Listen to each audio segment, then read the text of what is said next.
Aujourd'hui, notre thème est intitulé Les prophéties, leur rôle et leur accomplissement dans le plan divin.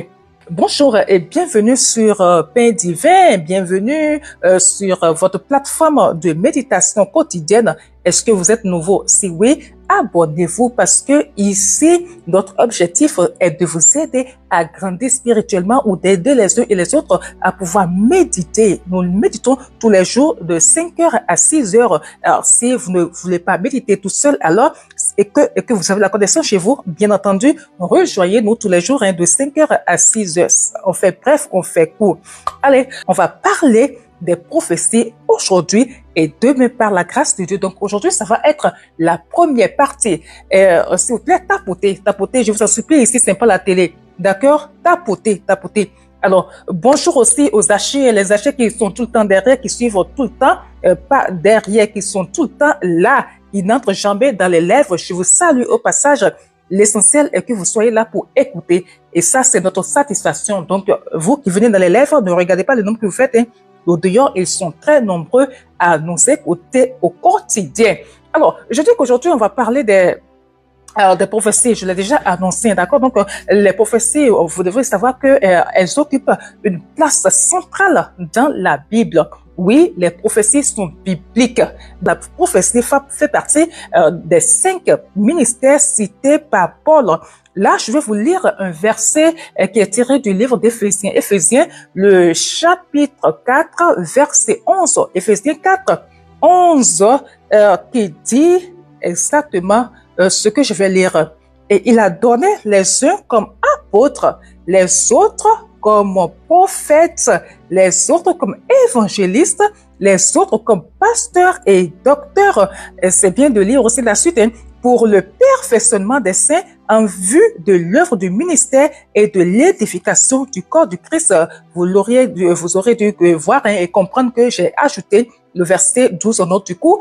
Notre verset du jour est tiré du livre d'Éphésiens, Éphésiens chapitre 4, les versets 11 et 12.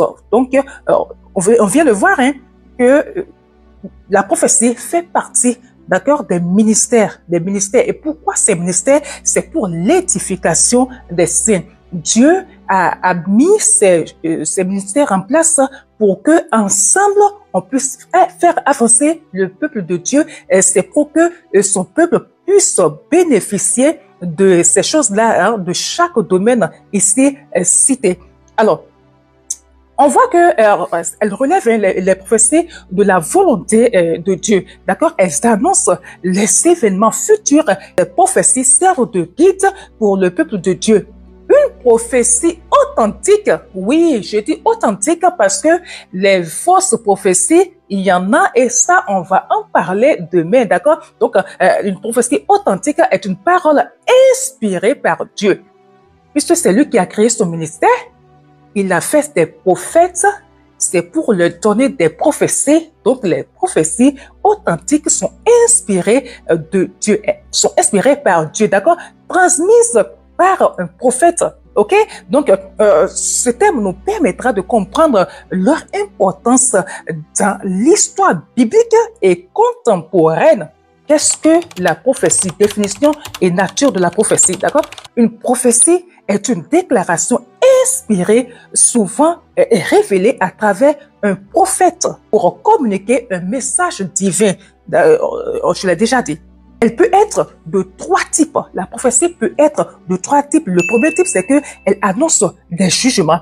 Ces jugements dans le sens où, si on prend l'exemple de Jonas, on voit que c'est un jugement que Dieu a prononcé sur Nénive. Il a demandé à Jonas de se rendre à Nénive pour leur donner son jugement à lui. Après, on a vu ce qu'il a fait. Il a préféré refuser, il a préféré faire autre chose. D'accord, mais Dieu, comme il est Dieu, il a su comment le recadrer. La deuxième chose, c'est que la prophétie peut être une promesse de restauration, de consolation, de restauration. Donc, on peut donner une prophétie, un prophète peut donner une prophétie de la part de Dieu pour consoler, d'accord, et pour donner de l'espoir. On voit, exemple, dans Jérémie 29, le verset 11, on a vu également dans Lamentation, on en a parlé, ça doit faire quoi, 3 ou 4 jours, on a parlé de Lamentation 3, d'accord. Au sein de la désolation, Dieu quand même utilise les prophètes pour annoncer une restauration. Très important parce que quelqu'un qui n'a pas d'espérance ne vaut plus rien. C'est l'espérance qui maintient les hommes debout. En 3, la prophétie peut être une révélation messianique et eschatologique. Ça peut être que un prophète parle pour dire des choses futures, d'accord? Prévision du futur concernant la venue de Jésus-Christ. C'est un exemple que nous allons tirer du livre d'Ésaïe, Ésaïe, le chapitre 53. Eschatologie parle de la fin des temps. Apocalypse est un livre eschatologique. Il parle de ce qui va arriver dans la fin des temps. Ok? Les prophéties, les vraies, viennent exclusivement de Dieu. On va voir l'exemple dans 2 Pierre 1, 21, ok? Elles ne dépendent pas de l'imagination ou des désirs humains, mais de l'inspiration du Saint-Esprit. C'est très important qu'on en parle. Demain, on va plus en parler, mais je vais déjà brosser un pan.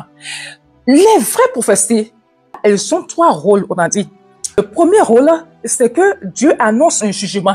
Dieu regarde son peuple, il regarde les gens, et il dit, toi, quand je dis son peuple, il regarde les gens, ça c'était dans l'ancien temps. Même aujourd'hui, ceux qui pensent qu'il n'y a plus de prophètes, il y a des prophètes, il y a encore des vrais prophètes, c'est parce que les faux pilules qu'on pense que les vrais prophètes n'existent plus. Il y en a toujours. On va pas s'asseoir quelque part où on dit, mais on regarde quelqu'un.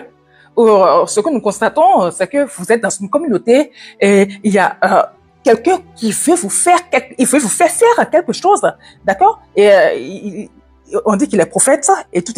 Qu'est-ce qu'il va faire? Puisqu'il vous connaît, il sait peut-être que vous vivez une situation, que vous voulez telle et telle chose, que vous êtes dans telle et telle situation. Qu'est-ce qu'il va faire? Il ira s'asseoir et monter son histoire de toutes pièces.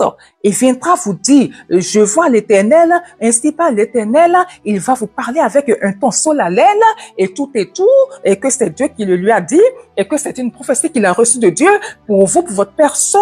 Et là, si vous ne faites pas attention, si vous n'avez pas l'Esprit de Dieu en vous, vous tombez dedans, vous allez suivre une envie venant d'un homme, pas de Dieu. C'est pour cela que c'est très important que, en tant qu'enfants de Dieu, nous ayons le Saint-Esprit en nous. La Bible nous parle de l'Esprit de Dieu qui va nous guider. Ce n'est pas une vaine chose, c'est capital. Et c'est d'ailleurs le Saint-Esprit qui fait d'un chrétien un enfant, un authentique enfant de Dieu. Mais sans le Saint-Esprit, comment tu vas faire?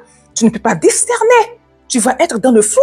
Tu vas être en train d'aller à tout vent là. Quand on te vanne, on te fout comme ça à gauche, tu vas, fout comme ça à droite, comme ça, tu vas. Tu as un devancier qui ne respecte pas la parole de Dieu, mais tu vas. Là, j'ai suivi une émission là. Il y a beaucoup qui connaissent l'émission en question. C'est sur LMTV. Point d'accord sur LMTV que j'aime bien suivre. Où le monsieur, il vient s'asseoir. Déjà, sa façon de parler. Je vous dis, mes followers, vous qui me suivez, mes frères et sœurs en Christ, c'est très important. Ayez l'habitude de lire vos Bibles. Comme ça, lorsque quelqu'un vient vous parler, lorsque quelqu'un vient vous raconter de n'importe quoi, vous le sentez. L'Esprit de Dieu en vous vous donne le discernement. Tout de suite, quand la personne commence, vous savez que, ça là, c'est pas vrai. Ne serait-ce que, qu'à l'observer déjà, sa posture, sa façon de parler, sa façon d'être, quand elle va aborder un certain nombre de choses, elle n'a pas besoin d'aller plus loin avant que vous ne sachiez que non, en fait, il est là pour lui-même, d'accord? Et que c'est juste le nom de Dieu qu'il a dans sa bouche. Comment quelqu'un, un ministre de Dieu, peut venir s'asseoir et parler, dire qu'il parle au nom de Dieu et que c'est lui qui décide de qui sa fidèle doit marier? Faites comme les chrétiens de Béret. D'accord? Ayez, même si c'est pas des grosses Bibles, ayez les petites Bibles. Lorsque vous avez un temps libre, lisez. Invitez le Saint-Esprit, qu'il vous éclaire, qu'il vous aide à comprendre. Ayez ça. Au lieu d'avoir les trousses de maquillage, au lieu d'avoir les trousses de je sais quoi dans le sac, d'accord? Ayez ces trucs-là. Ça, vous me le mettez dans votre sac à main, personne ne saura. Lorsque vous avez un petit temps, lisez. Et c'est ça qui augmente votre sensibilité. C'est la parole, la lecture de la parole de Dieu au quotidien qui augmente votre sensibilité et c'est ça qui va vous faire éviter les pièges des faux prophètes, les pièges des fausses prophéties. On va s'arrêter ici aujourd'hui et demain, on continue. Ça va être la partie de ce thème-là.